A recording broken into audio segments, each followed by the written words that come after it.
Welcome to art class. Today is part 2 of our landscape project in which we'll work on the middle ground. So I'll go ahead and share my screen so we can get started. Last week we worked on just the very background, which was our sky and our clouds. This week we want to work on the middle ground.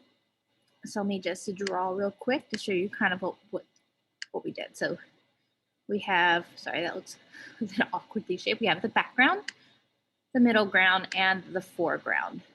So landscapes are roughly divided into 3 sections, which is background, which is going to be sky, clouds. Our middle ground, that's what we're working on today, which is going to be mountains or anything near the horizon. And then foreground are going to be details close to the viewer. And again, that's going to depend on what's in your landscape. For me, it happens to be water and trees for the foreground, and my middle ground happens to be mountains, but yours might be like, if I look at this example, oops, I'm on annotate, can't change landscapes, here we go. In this example here, you see my background is the sky and the clouds. My middle ground happens to be these pyramids, and my foreground is actually going to be mostly just value changes because it doesn't have a lot of details in the front. All right, so let's clear up these annotations and talk about how to approach our mountains. So as always, you know, we've done the sky, which is the very, very back, but even as we approach doing our mountains or our middle ground, we want to continue thinking from the back to the front. I'm going to set my magnifying glass to 100% so I can look in close. So I notice a couple of different mountains. I've got these like little mountains sticking out of the hill. I've got this larger dark shadow mountain. I see a mountain here. And then like if I look all the way in the very back, there's this tiny one right there. So which one do I want to start with? I want to start with the one that's in the very far back. So this would be 1, this would be 2. Sorry, you must suffer my horrible annotations, 3, and then 4. Clear. These look like they're on top of the water though, so why don't we go ahead and actually set our zoom back to about 50%. And I'm going to go ahead and lay in just this water. I'm going to grab my polyline tool. I'm gonna actually start to the outside of the picture. No one will ever know I've made it slightly bigger than the original. And I just wanna have a nice horizon line, generally straight, and then go around my picture like so, and just creating that watercolor. As always, change that pencil border color to transparent. And I'm just gonna try and closely match my water as best I can in terms of color and value. It looks like it's a little bit more of a greenish blue, using my arrow keys to move it over so it stays nice and lined up. Yeah, that's really more of a greenish blue. Apologies, got some things popping up on my screen. So do I have a nice green blue? Actually, that's pretty decent, this kind of this color here. Maybe slightly lighter? Or I could even do a gradient. It looks like it's lighter and then gets darker. So I could also, instead of doing a solid color, I could come over here to gradient and go to custom. So let's go from this light teal color to a darker teal color. I like how it is lighter at the top, darker at the bottom. So that's actually perfect. But just so you know, you can actually change this up here depending on where your light source is. For me, it just happened to be perfect at 90. At 90, yes. Yeah, that looks really decent. Okay, so now I can start building my mountains. I have my basic horizon line in there, and don't worry if it's not perfect, because for me, most of it's covered up. Time to start on some mountains. So let's zoom in at least 100%. I think I'm gonna go ahead and hit 200%. So what I'm looking at is this line right here.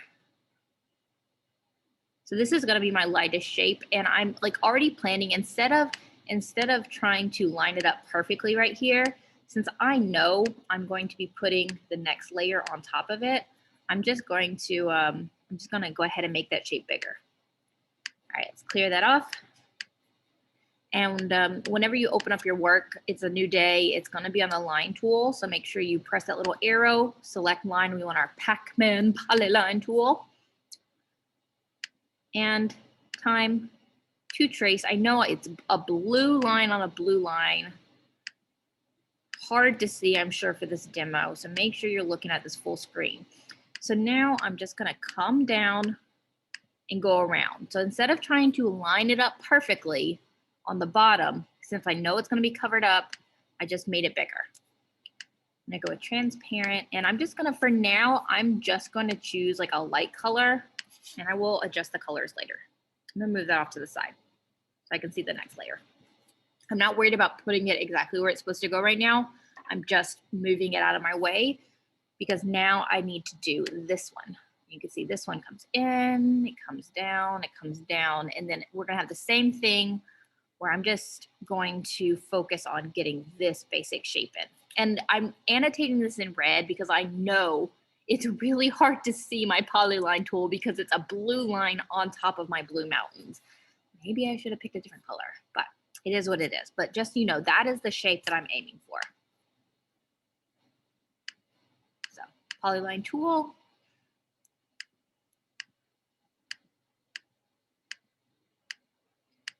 Grabbing this detail here, and it comes over here.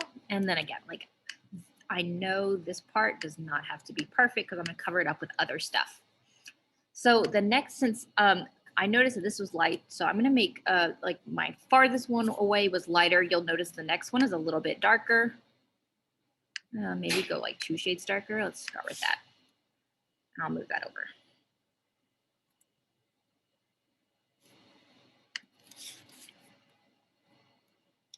Beautiful.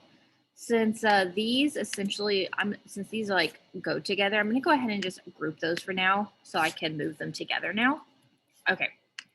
I'm going to continue working on the left here, set my zoom back to 200. So now I'm doing this mountain on the left here. Let me annotate it just so you know where I'm looking at. This mountain here is the one I want to do next. Like so. With my polyline tool. Got my crosshairs and we're good. Another like great thing about just like creating vector art and it being mountains is like, yeah, generally speaking, I'm trying to get the right shape of these mountains. But if it's not like exactly like the original, no one will know. This one's a little bit darker than that one. Let's move that over now. Oh, can't work. Apologies, clicked on the wrong thing. Give me a second here. I'm going to zoom out just a little bit. I find myself zooming in and out quite frequently. Trying to looking at my reference image here to make sure that I'm like lining it up pretty good. That looks good. I know it looks like so weird. It's just like floating in space over here. All right, and so now we're ready to do this darkest mountain here. And I'm going to ignore the trees, pretend like they don't exist for our purposes today. Remember, they're in the foreground, so we are not concerned with them today. I'm doing our middle ground, stuff close to the horizon. And this one is even darker.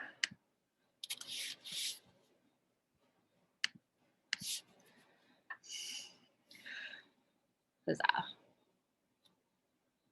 Right there. Let's check it out. That looks really nice. So now I'm going to select all of these together. Remember how I did that? Click on one, hold shift, click on the next one, hold shift, click on the next one, arrange group, just so that I can move these all together now. And now that I have like my edge, oopsie, oops, undo. Really, you're gonna,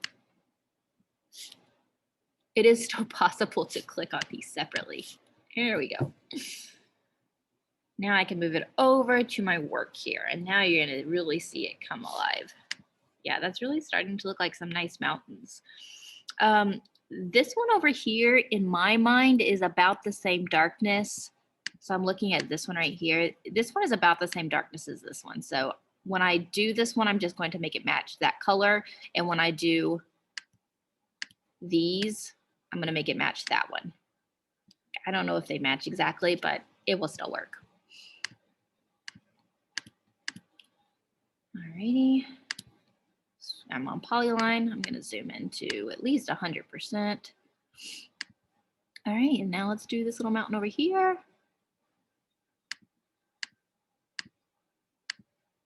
And again, like you'll notice, I am really not trying to capture every single teeny tiny detail of this little mountain shape, because it's a vector, and so it is meant to be simplified to a certain extent. Let's go ahead and move that one over. It has an edge piece, so it's easy to line up. I know I could drag it over, but really trust me in using the arrow keys, because then you never have to worry about if it's too high or too low. This one should be over. That's the one that moved earlier and it got moved out of the way. This one is like, this one right here is like too light in my opinion. So let me bring it down just a little bit. Okay, yeah, that like feels more like a mountain. I kind of like lucked out, and the colors that were on my toolbar will like just really match my photograph, but don't be afraid to use some custom colors as well. I'll show you how to do some custom colors in a minute. Now, let's talk about what happens if, let's zoom over here. So look at this right here. This is kind of like unattractive and confusing. So if I'm on the select tool, I can double click on any of my polylines, and then I can edit these points. So I'm just going to click this point and drag it over, and now that looks a lot nicer. That looks okay. Oh, sorry, my annotate's in the way. Clear that off. That's nice. And then like, look right here. Like that just feels awkward to me. So I'm going to use my select tool, double click, and I'm just going to like line that mountain up like it ends at the water. Yeah, that just looks a little bit cleaner. All right, and then let's get these little mountain shapes. Now, I can kind of tell that they're covered with trees, but the thing is that they are so far away, I am not super concerned about the details. In a photograph of a landscape, things that are farther away have less detail. So I am not at all concerned about getting the details in the tree. We will worry about like details when we get to our foreground and you can like actually see some of those details. All right, and then I'm going to move this over. And I'm just kind of like eyeballing, looking at my reference to line these up. I know, like I'm not moving them up or down because I'm not using my mouse pad or my mouse. I'm just using the left and right keys. And then I'm just doing my best to like line them up according to like where they were. That looks super nice. Now my, this particular reference image, like these are all pretty like solid colors, but let's talk about how to handle it if you have an image with like really clearly defined lights and darks. This image is grouped, but hopefully you can see that it's the light area and the shadow are totally separately. So I just want to very quickly show you how to approach that. So let's say I was working on, I'm going to just work on this one right here. Polyline tool. Okay. So I actually go ahead and trace the light area to include the shadow. Oh, lovely. It like, I don't know, remembered that I liked this color. I'm going to move that over now. And then I'm going to do the shadow separately. And then let's just make that a nice dark medium color. And then line it up. And this is just so that there's no like spaces between them. Sometimes it'll have like a weird empty line in between shapes. So anytime you can put the shadow on top of the color is better. And that's how I approached all of these. So if I, you know, like if I delete the shadow, you can, oh, apparently I did not. I'll like learn from this. Is this an example of like where they overlap? I think I fixed a lot of these because of the weird overlap. I brought these to the front and now they're like two in front. Arrange, ungroup. What has happened? There we go. Okay, so say you have an image and you've done this out of order in some kind of way. So now this mountain is on top of this mountain. Don't forget you can press Control and the down arrow, and that will let you change the position of things, which is really helpful. Okay. Delete that. However you do it, you just make sure there's no like weird lines in between this. So like if this was like this, it would just look weird. Like that looks weird. So if that's happening, just like edit those points to make sure it's lining up and you don't have those spaces. Your viewer will be like, what is going on with that?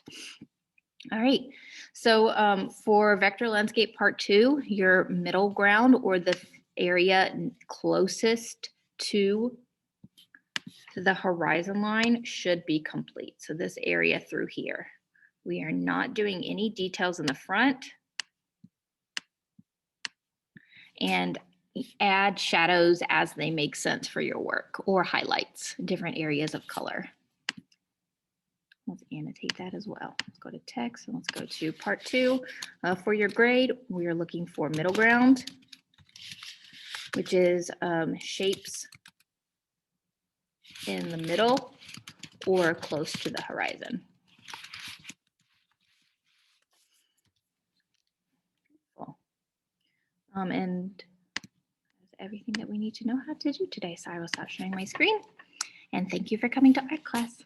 Bye, guys.